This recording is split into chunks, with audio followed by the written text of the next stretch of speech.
what I try to do in the book is show how that upbringing I describe, in which there was no authority higher than the self, and that this was constantly communicated to us through, the culture. I mean, in 100 years, we'll look back and I think we'll look at it as a kind of propaganda. I mean, I almost don't even mean that pejoratively. I just mean this was what was propagated to us.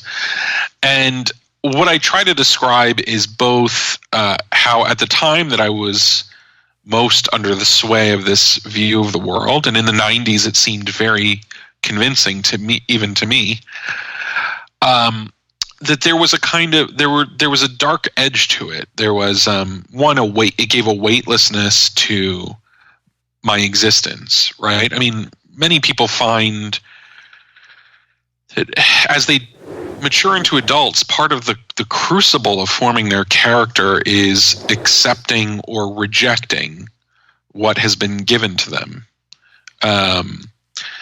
And in a way, it was like the culture, in a kind of perverse way, was almost trying to rob me of that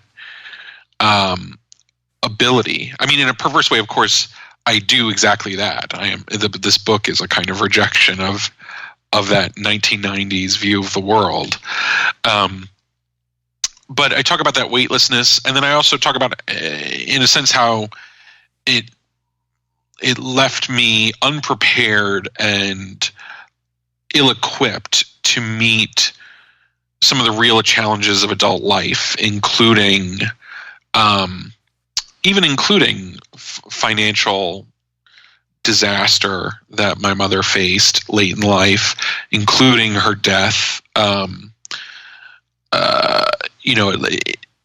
That kind of make your own adventure at all times culture actually imposes a lot on you and actually extracts a lot of costs out of you at strange times.